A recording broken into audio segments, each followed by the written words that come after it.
এই লোকটা ফুটপাতের একটা হোটেলের সামনে দাঁড়িয়ে দাঁড়িয়ে খাবার খাইতেছে, কিন্তু হঠাৎ করে তার গাড়িটা ছাড়ে দেয়। সে দৌড়ে গাড়িতে উঠে যায়। গাড়িতে উঠে বলে, তুমি গাড়িটা কেন থামাইলে না? দেখতেছো আমি খাবার খাইতেছি, আমার যদি উঠতে কোনো সমস্যা হইতো। এইটা বললে সে ড্রাইভারের সাথে অনেক কথাগুতি বলতেছে। এবার ড্রাইভার তাকে বলতেছে, তোমার জন্য কি আমি দাঁড়িয়ে থাকবো? সময় হয়ে গেছে, গাড়ি ছেড়ে দিছে, এখানে তাড়াতাড়ি চুপ করে বসো। সে বৈশা যখনই খাবার খাইতে যায়, তখনই তার মনে পড়ে সে যে খাবারের তালে ওই সময় গাড়িওয়ালা মানে ওই দোকানদারকে টাকা না দিয়ে চলে আসছে। এখন সে গাড়িওয়ালাকে বলতেছে, গাড়িটা একটু থামাও, আমি লোকটাকে টাকা দিয়ে আসি। এখন গাড়িওয়ালা কোনোভাবেই গাড়ি থামাইতে আসে না। এখন দোকানে যত লোক ছিল, মানে গাড়িতে যত প্যাসেঞ্জার ছিল, তারা সবাই তার সাথে ডাকাডাকি করতেছে, তুমি খাবার খাইছো, তুমি টাকা দাও না, এখন কি হয়েছে, তুমি চুপ করে বসে থাকো, পরে যখন আসবা তখন তুমি টাকা দিয়ে দিও। সবাই তাকে বলতেছে।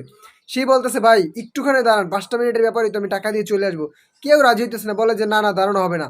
সেই লোকটা অনেকভাবে আকুতি মিনতি করতেছে। তারপরে এক লোকটা বললো যে আপনি পরের বার এসে তাকে টাকা দিয়ে দিন। এটা বলার পর সেই লোকটা বলে, ভাই আমি আর 6 মাসও এই পথে আসবো না, তাকে কীভাবে টাকা দেবো? সেই লোকটা তো আমাকে খারাপ ভাববে। এইটা বইলা সে তাদেরকে বলতেছে। এখন কোনোভাবে তারা কেউ তার গাড়িটা খাড়াইতে মানে দাঁড়া করে না, এবার চলে যায়। আর এইদিকে দেখুন সেই লোকটা খাবার বিক্রি করতেছে আর ওই লোকটাকে গালাগালি করতেছে যে কেমন বেয়াদব মানুষ যে টাকা না দিয়ে চলে গেছে। 6 মাস পর ওই লোকটা ওই জায়গা দিয়ে যাওয়ার সময় হঠাৎ করে নেমেই বলে যে, ভাই আমাকে কি চেনছেন? আমি তুই সেই লোকটা না যে আমার খাবার খেয়ে টাকা না দিয়ে চলে গেছো? বলে, হে ভাই আমি সেই লোকটা, এই দেখুন আপনার খাবার টাকা নিয়ে আসছি, আর আপনার সেই প্লেটটা আমি নিয়ে আসছি। এই লোকটা হুজুরটা কি করলো, তার কলাটা ধরে কইতেছে যে, তুই তো চোর, তুই পলাই গেছো টাকা না দিয়া। আর সেই বলে যে, ভাই না, এই দেখেন আপনার প্লেট, আর আমি আপনাকে টাকা দিতেছি, 150 টাকা বিল হয়েছে, আমি আপনাকে 300 টাকা দিতেছি।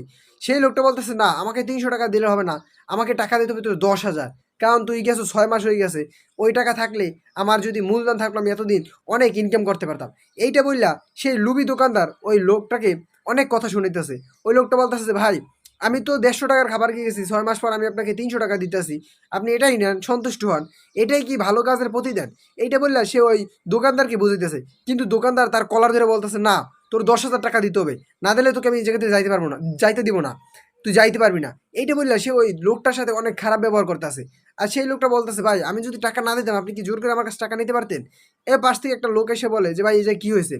তারপর এই লোকটা সব খুললে বলতেছে, ভাই আমি 6 মাস আগে ভুলবশত আমার গাড়ি চলে গেছে, ওই অবস্থায় তার খাবার খেয়ে না খেয়ে টাকা দিয়ে চলে গেছি। আমি আজকে তাকে 300 টাকা দিতে চাইতেছি, তার ডাবল। সে টাকা নিতেছ না, সে চাইতেছে যে ওই টাকা তার থাকলে নাকি তার লাভ হইতো, সে অনুযায়ী সে আমার কাছ থেকে অধিক মুনাফা চাইতেছে। আপনি বলুন আমি এখন কি করব? তারপর ওই লোকটা তাদেরকে বুঝাইতেছে, দেখুন সে যদি খাবার খেয়ে টাকা না দিয়ে চলে যেত, আপনি কিভাবে টাকাটা নিতেন? এত লোভী কেন? কিন্তু এই দোকানদার ভাইটা সে এতটাই লোভী যে সে কারো কথাই শুনতে আসে না। তারপর দেখুন সবাই সেই লোকটার সাথে মানে তাকে শাসন করতেছে, বকাবকি করতেছে। এখন আপনারাই বলুন এই দোকানদার ভাইটা কি পরিমাণ লোভী, আর তার সাথে কি হওয়া উচিত ছিল? আপনার